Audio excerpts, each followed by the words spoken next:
Hello दोस्तों, नमस्कार। Welcome to exam master channel. आज हम चीजों को चार्ट पर समझने वाले हैं। अभी तक क्या हुआ ये आप सबको पता है कि भाई हाई कोर्ट के डबल बेंच ने ऑर्डर को पलट दिया है, लिस्ट को रद्द कर दिया है, सभी लिस्ट रद्द हो गई हैं। अब नए सिरे से सरकार भी सुप्रीम कोर्ट नहीं जाएगी। 69,000 शिक्षक भर्ती की नए सिरे से लिस्ट बनेगी और इस नई लिस्ट में कौन से अभ्यर्थी हैं जो रेड जोन में हैं और कौन से अभ्यर्थी हैं जिन्हें मिलेगी नौकरी। इस वीडियो में पूरी रिसर्च के बाद ये टॉपिक मैं आपको क्लियर कर दूंगा। 100% आपके मन में कोई भी डाउट नहीं रह जाएगा। आपका जितना भी गुणांक है उसमें सेफ गुणांक कितना है, ये सारी बातें और गुणांक कैसे निकालें, ये सब आज मैं आपको बता दूंगा इस वीडियो में। ठीक है, अब आप समझिए इसमें क्या बात है। बहुत बढ़िया, स्वागत है आप सभी का। हम यहाँ पर चार्ट से चीजें समझने वाले हैं। तो सबसे पहले कॉन्सेप्ट समझिए 69,000 भर्ती का। देखिए, किसी भी वैकेंसी में जो रिजर्वेशन होता है वो 50% सीटों पर होता है, उससे ज्यादा पर नहीं। तो अगर हम बात करें 50% जो सीटें हैं यानी 69,000 भर्ती की, यहाँ पर 50% लिख लीजिए और यहाँ पर 50% लिख लीजिए। इसमें 34,500 सीटें अनरिजर्व्ड रहती हैं। अनरिजर्व्ड मतलब सभी कैटेगरीज के लिए ओपन रहती हैं।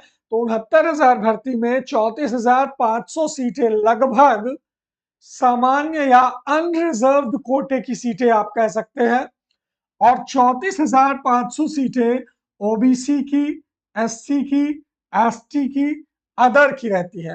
तो अगर आप यहां पर चीजों को देखेंगे तो आप बहुत अच्छे तरीके से समझ पाएंगे कि किस वर्ग में टोटल कितनी सीटें थी।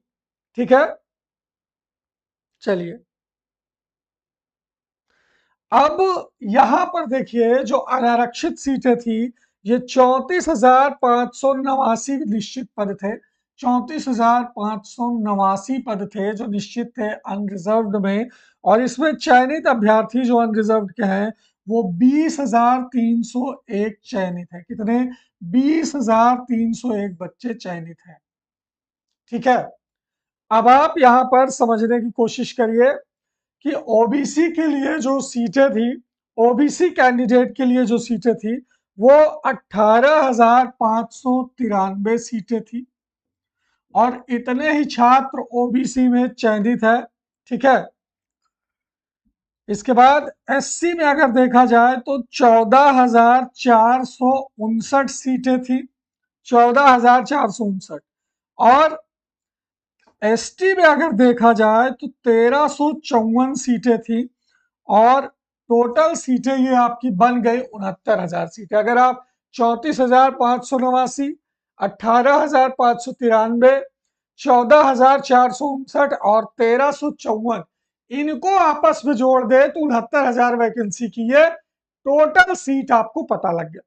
अब वो कौन से विद्यार्थी हैं जो खतरे में हैं, इसको आप समझिए। देखिए, 69,000 भर्ती में सामान्य सीटें, ये जो 20,301 बच्चों का सामान्य बच्चों का सिलेक्शन हुआ है, 20,301 बच्चे सामान्य सिलेक्शन हुए हैं, और इसमें अनरिजर्व्ड में जो अन्य कैटेगरी के लोग हैं वो लगभग 14,255 लोग, 14,255 लोग सेलेक्ट हुए हैं ये अन्य कैटेगरी के ओवरलैपिंग से। ठीक है, अब आप समझिए कि खतरा यहाँ पर किसको है और क्यों है। ये बात यहाँ पर समझ लेना बेहद जरूरी है, क्योंकि तभी जब आप ये चीज समझ जाएंगे तभी आप निकाल पाएंगे कि आपका सेफ गुणांक क्या है और पिछली मेरिट के मुकाबले अब कितना जाएगी। ठीक है, जो लोग कह रहे हैं कि ओबीसी के साथ इतनी सीट का घोटाला हुआ है वो अभी सब क्लियर हो जाएगा। ठीक है, देखिए टोटल सीटें हैं आपकी 34,589 अनरिजर्व्ड में। अब जो भी चीजें हुई हैं वो इन्हीं 34,589 सीटों में हुई। ठीक है, अब इसमें 20,301 ऐसे कैंडिडेट हैं जो शुद्ध सामान्य कैटेगरी से आते हैं और चयन हुए। ठीक है, यानी जो असर पड़ेगा, देखिए ये ओबीसी सेफ है, ये एससी कैंडिडेट सेफ है, ये एसटी कैंडिडेट सेफ है, जो अदर कैंडिडेट है ये भी सेफ है, 100% सेफ है।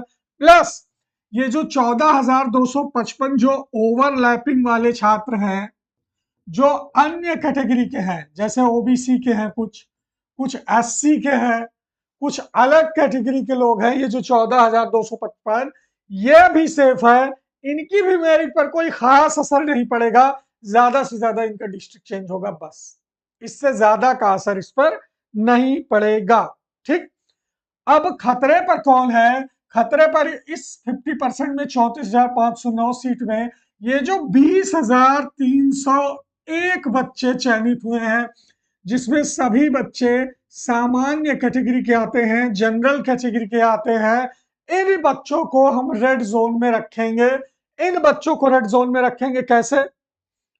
क्योंकि सरकार के अकॉर्डिंग अगर 5,000 से 6,000 बच्चों में अनियमितता पाई गई है, सरकार जैसा मान रही है कि अगर हम नई सूची बनाते हैं तो ज्यादा से ज्यादा 5-6 हजार बच्चों का चयन प्रभावित होगा। तो वो किसका चयन प्रभावित होगा? वो इन 20,301 बच्चों का चयन प्रभावित होगा। 20,301 बच्चों का चयन प्रभावित होगा। अब इसमें मेरिट की बात कर लेते हैं। देखिए, जो नए बच्चे आएंगे, ये 5-6 हजार जो नए बच्चे आएंगे, ये ओबीसी कैटेगरी के होंगे या एससी कैटेगरी के होंगे, एसटी के नहीं होंगे, क्योंकि एसटी की सीट खाली चली गई थी। एसटी कैंडिडेट में उतने बच्चे क्वालिफाई ही नहीं थे, तो एसटी कैटेगरी को हटा दीजिए। जो बच्चे आएंगे वो एससी से आएंगे या ओबीसी से आएंगे, और ज्यादातर बच्चे ओबीसी से ही आएंगे। और जो भी 5-6 हजार बच्चे आएंगे वो इन सीटों पर आएंगे। तो इन सीटों में जो एकदम बॉर्डर लाइन के बच्चे हैं, यही बच्चे बाहर होंगे। अब मेरिट पर आ जाते हैं कि कितने गुणांक वाले सेफ है। तो अब 69,000 भर्ती में जब आप देखोगे सेफ गुणांक क्या था, है ना, सेफ गुणांक या कट ऑफ क्या थी, तो कट ऑफ पर बात कर ले रहे हैं। यहां पर मैं लिख देता हूं जनरल, यहां पर लिख देता हूं ओबीसी, और यहां पर लिख देता हूं एससी, क्योंकि एसटी की तो सीटें खाली चली गई थी। अगर एसटी के बच्चे 90+ नंबर लाए होते तो उनका चयन हो जाता, मेरिट से कोई मतलब ही नहीं था। भाई जिस कैटेगरी की सीट खाली चली जाएगी उसको तो आप अलग ही रखो। ठीक है, अब देखो यहां पर हुआ क्या था। जनरल एंड रिजर्व में टोटल सीट थी 34,589 सीट। कितना? 34,589 सीट थी। और इसका जो गुणांक गया था, इसमें जो गुणांक गया था 34,589 में, वो 67.11 की कट ऑफ थी। अब हम कट ऑफ पर बात करेंगे कि जो नई लिस्ट बनेगी उसमें कट ऑफ क्या जाएगी। ओबीसी में 18,598 टोटल सीट थी, और इसका जो कट ऑफ गया था वो 66.73 कट ऑफ गया था। 66.73 कट ऑफ ओबीसी का था। और एससी की अगर हम बात करें तो 14,459 कुल सीटें थी, और इनका कट ऑफ गया था 61.01। अब आप ये समझिए, मैं आपको बता दूं कि ये 97 नंबर जो लोग पाए थे, ये 90 नंबर जो लोग पाए थे, और 90 नंबर जो लोग पाए थे, क्योंकि जनरल के लिए 97 प्लस था, न्यूनतम अर्हतांक कह लीजिए उसे। ठीक है, अब मेरिट के बॉर्डर लाइन में कौन लोग हैं जो सेफ है? देखिए, ये 67.11 का कट ऑफ पर चयन हुआ अनरिजर्व्ड में। ठीक है, लेकिन गड़बड़ी कहां हुई आपको पता है कि जैसे किसी बच्चे ने जिला मांग लिया था अपना होम डिस्ट्रिक्ट, तो उसे होम डिस्ट्रिक्ट दे तो दिया गया था, बट वो फाइट कर रहा था जनरल में, और उसे ओबीसी की सीट ऑफर कर दी गई, और उसे कैटेगरी में होम डिस्ट्रिक्ट अलॉट कर दिया गया। अब वो जब जनरल में आएगा, काउंसलिंग कराएगा, तो उसका जिला चेंज हो जाएगा। ये कॉन्सेप्ट होगा, इस कॉन्सेप्ट को बहुत अच्छे से आप समझ लीजिए, ठीक है। ये तो एकदम क्लियर बात हो गई। अब ये जो 67.11 की कट ऑफ है, ये कट ऑफ थोड़ा सा हाई जाएगी, और ये जो 66.73 कट ऑफ है और 61.01 कट ऑफ है, ये कट ऑफ नीचे आएगी, है ना, ये कट ऑफ नीचे आएगी, समझिए, ठीक है। कैसे नीचे आएगी और ये कैसे हाई जाएगी? हाई जाने का तात्पर्य ये है कि जैसे 67.11 में सामान्य का चयन हुआ, अब जिन बच्चों का 67.11 रहा होगा, जिन बच्चों का 67.5 रहा होगा, जिन बच्चों का 68 रहा होगा, ये बच्चे बॉर्डर लाइन पे माने जाएंगे। जिनका गुणांक 67.11 से लेकर के 68.50 के बीच में है, इन बच्चों को आप रेड लिस्ट में मानो। अगर 4-5 हजार बच्चे भी यहां से ये ओबीसी वाली कैटेगरी से इसमें आते हैं, तो ये जो बच्चे हैं, अब इतने देखिए 4-5 हजार बच्चों को मतलब यह है कि सबका कट ऑफ 67.11 तो रहा नहीं होगा।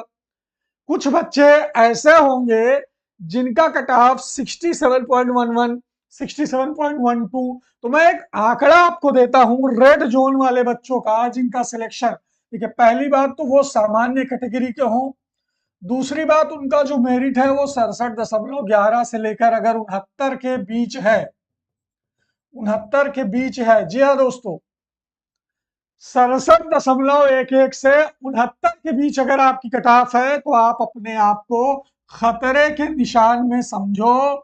आपकी नौकरी पर खतरा है और इस ऑर्डर का असर आपकी नौकरी पर पड़ सकता है अगर सरकार ने कोई तीसरा रास्ता नहीं निकाला तो। According to high court double bench order आपकी नौकरी खतरे पर है। अब बात कर लेते हैं ओबीसी की। मैंने आपको बता दिया ना कि ये सब खतरे वाले हैं, ठीक है, ये सब लोग खतरे वाले हैं, ठीक है। अब ओबीसी की बात कर ले रहे हैं, सेफ कट ऑफ क्या है। जैसे 66.73 है, तो ये कट ऑफ 1 से 2 पॉइंट नीचे आएगी। यानी ओबीसी में देखिए 84,000 समथिंग लोग पास किए थे, ओबीसी में बहुत ज्यादा कैंडिडेट पास किए थे, तो 4-5 हजार लोगों को एडजस्ट करने में कट ऑफ ज्यादा से ज्यादा 1 से 2 पॉइंट नीचे आएगी। यानी जो 66.73 है, ये 65 प्लस वाले अपने आप को समझे कि इनको नौकरी मिल जाएगी। 65 प्लस वाले समझे कि नौकरी इनको मिल सकती है अगर वो ओबीसी से आते थे। और एससी में अगर हम बात करें, 59 प्लस वाले समझे कि उनको नौकरी मिल सकती है अगर उनका स्कोर 59 कट ऑफ जा रहा है तो। त्रुटि संशोधन वालों को मौका मिल सकता है। देखिए, अगर पहले नहीं मिला था तो मुझे नहीं लगता कि अब भी मिलेगा। तो अब आप एक बार सेफ कट ऑफ समझिए कि क्या होगा नई लिस्ट में।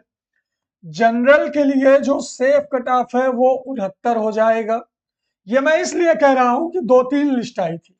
पहली लिस्ट में जो कट ऑफ था वो 70 प्लस गुणांक था। दूसरी लिस्ट जब आई तब इसमें जो गुणांक आया वो 67 आया। यानी यहां पर 31,000 समथिंग की लिस्ट आई थी और यहां पर 36,000 समथिंग की लिस्ट आई थी, ठीक है। अब आप सोचिए कि जब टॉप के 31,000 लोगों का गुणांक लाया गया तब कट ऑफ थी 70 प्लस, यानी 70 प्लस गुणांकधारी 31,000 बच्चे ऐसे थे जिनका गुणांक 70 प्लस था। तो ये बच्चे तो सेफ है। जो सेकंड लिस्ट में कट ऑफ 67 आई और 36,000 बच्चों की लिस्ट आई, अब इस लिस्ट में जो सामान्य कैंडिडेट है, वो सामान्य कैंडिडेट जिनका नाम दूसरी लिस्ट में था, सेकंड लिस्ट में था। फर्स्ट लिस्ट वाले तो सेफ है, यहां पर तो कोई आंच नहीं आएगी। जो पहली लिस्ट आई थी, याद करिएगा, अगर 69,000 भर्ती में आपको पता होगा कि पहली लिस्ट आई थी तो उसमें जो सामान्य बच्चे हैं वो सेफ है। लेकिन खतरा किस पर है? जो दूसरी लिस्ट के सामान्य बच्चे हैं ये रेड जोन पे आ जाएंगे, इनकी नौकरी खतरे में आ जाएगी इस ऑर्डर से। तो अब आप सेफ कट ऑफ समझिए। जनरल कैंडिडेट के लिए जो सेफ कट ऑफ है वो 69 प्लस गुणांक है। ओबीसी के लिए जो सेफ गुणांक है वो 60 प्लस हो जाएगा और एससी के लिए जो सेफ कट ऑफ होगा वो 59 प्लस हो जाएगा। अब आप सोच रहे हो गुणांक अपना कैसे चेक करें, गुणांक कैसे निकालें? तो आपको पता है गुणांक निकालने के लिए आपको अपने कक्षा 10th का कक्षा 12th का, ग्रेजुएशन का, और जो भी आपने बीएड या बीटीसी किया है, बीएड या बीटीसी किया है। अब इसमें आपका जितना जितना वो है, जैसे आपका इसमें 60% है, ठीक है, और इस सब में आपका मान लीजिए इसमें 65% है, इसमें आपका 60 है, और इसमें आपका 90% है। तो इधर वाला हटा दो, यहाँ पॉइंट लगा दो, है ना, सब में, और इसको जोड़ डालो, 6 6 12, 12 6 18, 18 9, 27.5 ये हो गया आपका एकेडमिक। और अगर आपका सुपर टेट में मान लो 90 नंबर है, तो ये 90 नंबर बना 60%, 150 का कितना हुआ, 60%, ठीक है। तो इस 60% का 60% हो जाएगा क्या, 60% का 60% हो जाएगा 6 6 36, है ना। तो 36 प्लस 27.5 इसको हम जोड़ देंगे, 36 में 27.5 जब हम जोड़ देंगे तो आपका फाइनल गुणांक निकल के आ जाएगा, यानी 60% इस परसेंट का, 60% और 10% यानी 40% आपका एकेडमिक का, 40% एकेडमिक और 60% सुपर टेट का मिलाकर के गुणांक बनता है। तो यह है आपका मेरी तरफ से दिया गया फाइनल सेफ गुणांक। जनरल 69 प्लस वाले सेफ समझे, आपकी नौकरी पर आंच नहीं आएगी, लेकिन अगर आपका गुणांक 69 के नीचे आ रहा है, 68 आ रहा है, 68 कुछ आ रहा है, मतलब 67 वाले तो एकदम रेड जोन में है, ठीक है, जिनका गुणांक 67.11 से लेकर के 68 तक है, 68 तक है, तो वो तो एकदम रेड जोन में है, उनका क्या ही कहना। 7,000 सीट ही होगी बस, इससे ज्यादा। देखिए सरकार ने भी जो तीसरी लिस्ट बनाई थी उसमें 6,800 बच्चों को ऐड किया था।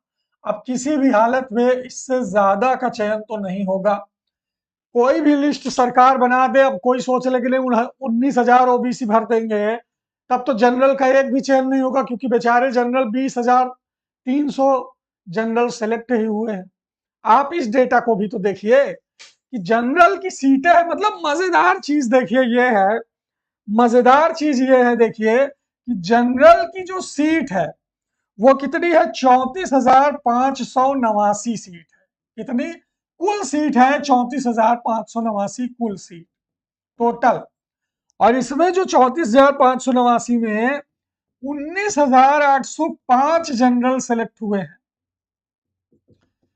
इस सीट में 13,007 ओबीसी एमआरसी है, ठीक है, एमआरसी से 13,007 ओबीसी का चयन हुआ इस जनरल सीट में।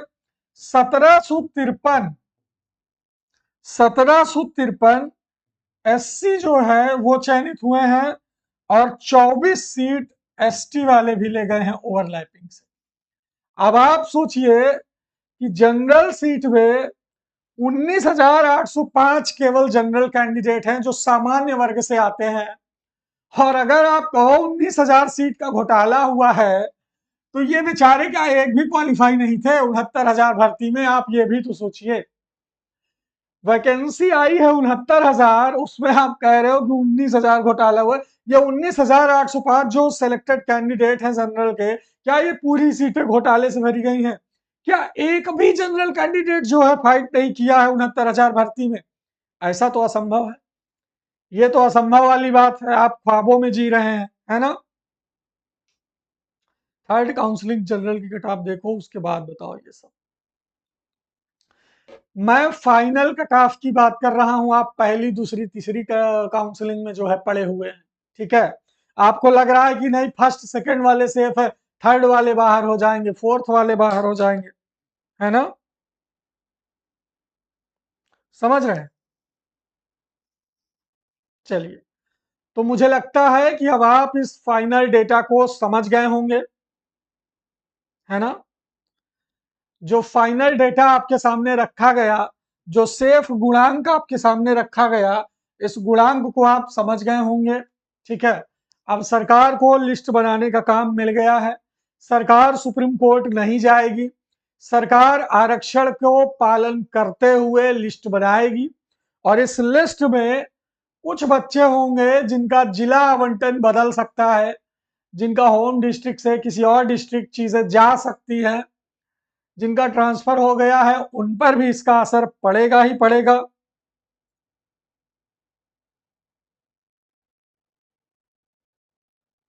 ठीक है, तो यहां पर चीजें आप समझ गए।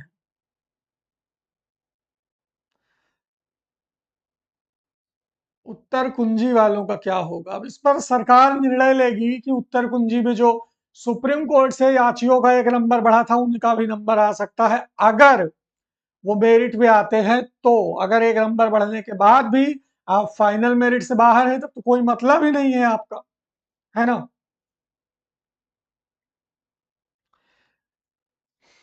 ठीक है,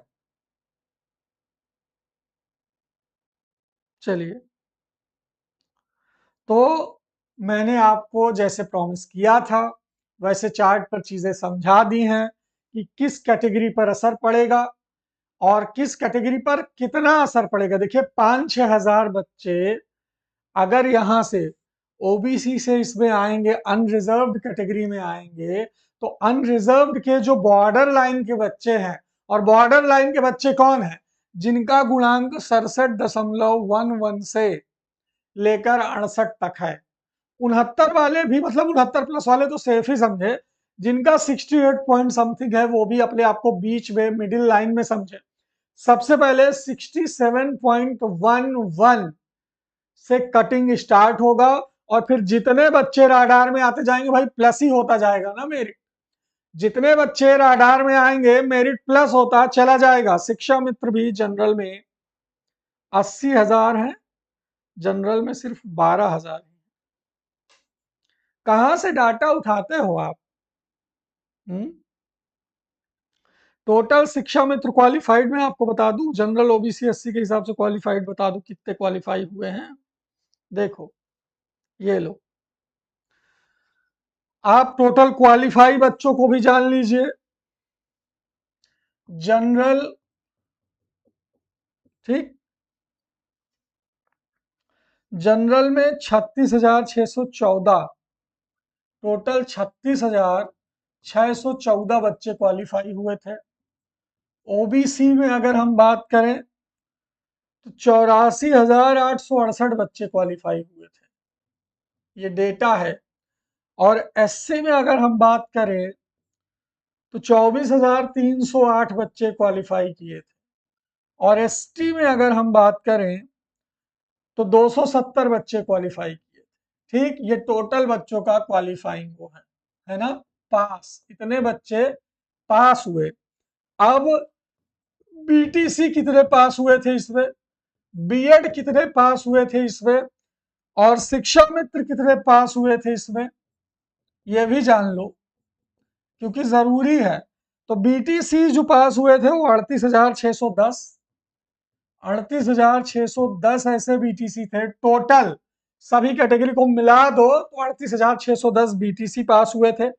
शिक्षा मित्र पास हुए 8,018 और बीएड पास हुआ 97,368। सोचिए अगर इस भर्ती में बीएड शामिल ना होता तो शिक्षा मित्र और बीटीसी मिला करके 69,000 सीट न भर पाती, पद फिर खाली चले जाते। समझ रहे हैं आप? 38,000 और 8,000 टोटल 46,628 बच्चे पास होते, फिर भी 69,000 में सीटें खाली चली जाती अगर सबका चयन हो जाता। सारे बीटीसी और सारे शिक्षा मित्र जो 90 और 97 का अर्हतांक पास करते उनकी संख्या केवल ये थी। ये बीएड शामिल होने की वजह से अच्छी खासी मेरिट बनी इस भर्ती में। अदरवाइज जैसे 68,500 में सीटें खाली चली गई वैसे 69,000 भर्ती में भी सीटें खाली चली जाती और हो सकता है कि तब नई भर्ती आ जाती, बीटीसी वालों को इतना परेशान ना होना पड़ता। ठीक,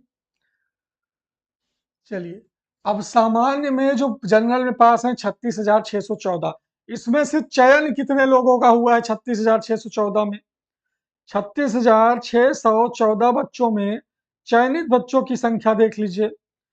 इस 36,614 में चयनित बच्चे हैं वो हैं 19,805 बच्चे का सिलेक्शन हुआ है मेरिट के हिसाब से। टोटल क्वालिफाई हुए थे, यानी 97+ नंबर इतने बच्चों का आया। इसमें से 19,805 को लिस्टेड किया गया, चयनित किया गया। ठीक है, और सीटें तो जनरल की थी 34,584 सीटें थी, है ना। अब 34,584 में एक बार में फिर आपको वही डेटा, आप वहीं घूम फिर के आ गए हैं, है ना। ये देखिए यहां पर मैंने आपको ऑलरेडी बताया हुआ है कि क्या हुआ था। ठीक है, किसमें बताया था, हाँ, जनरल देखिए 34,589 और ओबीसी 13,007 और एससी 1,753, ये सबका चयन हुआ था। तो अब इसमें जो मेरिट जाएगी वो 1-2 गुणांक जनरल की प्लस कर दीजिए और 1-2 गुणांक ओबीसी की माइनस कर दीजिए, आपको सही सही अंदाजा लग जाएगा कि कौन कैटेगरी में कौन कितने नंबर पर सेफ है। और गुणांक निकालना तो आप सब जान ही गए होंगे। नहीं, मेरे हिसाब से कोर्ट सरकार सब क्यों गलत है, मैंने किसी को गलत कहा ही नहीं, है ना। लेकिन अब आप कह रहे हो कि 19,000, तो 19,000 तो टोटल सिलेक्शन ही हुआ है 19,800 लोगों का जनरल में। तो क्या सारे सिलेक्शन फर्जी थे, ऐसा भी नहीं कह सकते। मतलब आप लोग भी थोड़ा आंखें खोल के बात किया करो, मतलब लॉजिकल बात किया करो। सरकार ने भी जो गलती मानी उसमें 6,800 बच्चों की सूची निकाली। अब नई लिस्ट में देखना होगा कि सरकार कितने बच्चों को ऐड करती है। ठीक है, अब जनरल वालों का क्या होगा, कोई आइडिया। जो लिस्ट से बाहर जाएंगे वो बाहर ही जाएंगे, क्योंकि सरकार समायोजन का विकल्प तो तलाश रही है। लेकिन बीटीसी वर्ग का एक तबका बैठा हुआ है जो नए पद ऐड नहीं होने देगा इस भर्ती में। यानी देखिए 69,000 कुल भर्ती थी। अब इसमें से मान लो 5,000 या 6,000 नए ओबीसी और एससी कैंडिडेट आते हैं, तो 5-6 हजार जनरल बाहर होंगे। अब ये जो जनरल बाहर होंगे इनका समायोजन ये 69,000 के बाहर नहीं होगा। अगर 69,000 सीटों में देखिए, एक तो इतना जान लीजिए कि इस भर्ती में मान लीजिए कुछ ऐसे भी लोग हैं जो टीजीटी पीजीटी ज्वाइन कर लिए हैं, है ना, प्राइमरी की नौकरी छोड़ दिए हैं। प्राइमरी के मास्टर की नौकरी छोड़ने वाले भी कुछ लोग हैं जो पिछले 4-5 सालों में नौकरी छोड़े हैं। तो पहली बात तो कुछ वो सीटें एडजस्ट होंगी, लेकिन ये सीटें 1,500 से ज्यादा नहीं होंगी 4-5 सालों में। अगर छोड़ने की हम बात करें, जैसे किसी का टीजीटी पीजीटी में हो गया, या कोई प्राइमरी का मास्टर जो है पीसीएस निकाल लिया था, या समीक्षा अधिकारी हो गया था, या असिस्टेंट प्रोफेसर हो गया था, तो उसकी भी सीट खाली है ना। जिस भी कैटेगरी का वो हुआ होगा उसकी अपनी कैटेगरी की सीट खाली है। तो उन खाली सीटों को भी ऐड कर देंगे तब भी 3-4 हजार जनरल प्रभावित होगा, है ना। क्योंकि 69,000 में कुछ एसटी की सीटें खाली हैं, एसटी कैंडिडेट्स की सीटें खाली हैं, और कुछ जो छोड़ने वाले लोग हैं जो टीजीटी पीजीटी में चले गए या अन्य जगह चले गए, या जिनकी डेथ हो गई। कुछ ऐसे भी सरकारी मास्टर हैं जिनकी डेथ भी हुई है ना।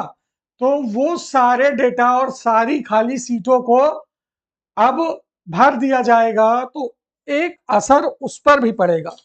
ठीक है, आप समझिए, जो नौकरी छोड़ करके गए हैं, या जिनकी डेथ हो गई, या कुछ कारणों से जिनको निकाल दिया गया, कुछ ऐसे भी टीचर हैं जिनको 69,000 भर्ती से निकाल दिया गया। वो मेरिट में थे बट किसी के डॉक्यूमेंट फर्जी थे, या किसी ने कोई अपराध कर दिया वो जेल चला गया। मतलब तमाम ऐसे 69,000 भर्ती हुई है पूरे प्रदेश में, तो तमाम ऐसे कैंडिडेट होंगे, ठीक है, जिनके साथ ये हुआ होगा। और ऐसे 1,500 कैंडिडेट सब मिला दिया जाए, छोड़ने वाले, है ना, जेल जाने वाले, मरने वाले, तो 1,500 कैंडिडेट्स मिल जाएंगे फिर भी। ठीक है, या जिनके डॉक्यूमेंट्स बाद में फर्जी पाए गए उनकी भी तो नौकरी गई और सीट खाली हुई। तो कुल मिलाकर के सरकार जो है इस पर विचार करेगी। बहुत ज्यादा लोगों का तो हित प्रभावी नहीं होगा। ठीक है, और सेशन लाभ की जो बात है वो भाई 2025 तक की ही है। उसके बाद की सेवा समाप्ति की बात कही है कोर्ट ने। जो नौकरी छोड़ कर आए हैं 69,000 में, उनका क्या होगा। यार वो माने तो 69,000 में ही आए हैं ना, अब नौकरी छोड़ कर आए हैं तो वहां वापस से तो नौकरी में जा नहीं पाएंगे, या फिर जहां छोड़ के आए हैं ये वहां बात करें कि वो जहां से भी नौकरी छोड़कर आए हैं वहां पर वो बात करें कि उनके लिए क्या होगा। अब इतना मेहनत किया हूं आप सबके लिए, तो सभी लोग भाई वीडियो को लाइक कर दो। जो 1400 1,500 लोग लाइव देख रहे हो वीडियो को, और वीडियो पे लाइक अभी 150 भी नहीं है। आप कैसे, मतलब कोई आपके लिए इतना मेहनत करे, डाटा इकट्ठा करे, आपको जानकारी दे, आप उसका इतना सपोर्ट नहीं कर सकते। वीडियो को लाइक करो, शेयर करो, चैनल को सब्सक्राइब कर लो, ताकि आपको 69,000 से रिलेटेड सभी ऑथेंटिक जानकारी मिलती रहे। ऑथेंटिक जानकारी। और मेरी तरफ से आप सभी भावी शिक्षकों को रक्षाबंधन की बहुत बहुत शुभकामनाएं, है ना। जो भी शिक्षक बन गए हैं उनको भी शुभकामनाएं, जो शिक्षक बनने वाले हैं उनको शुभकामनाएं, जो ये वीडियो देख रहे हैं उन सभी भावी शिक्षकों को रक्षाबंधन की ढेर सारी शुभकामनाएं। सरकार सबका कल्याण करे। जिस तरह की पारदर्शिता इस भर्ती में हुई है, भगवान न करे ऐसा आगे कभी किसी के भी साथ हो।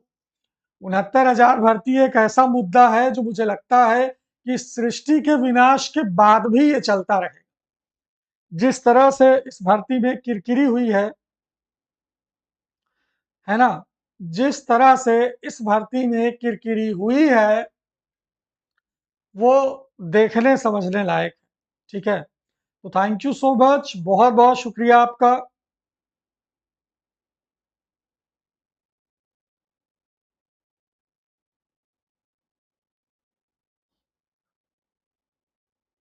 चलिए, थैंक यू सो मच।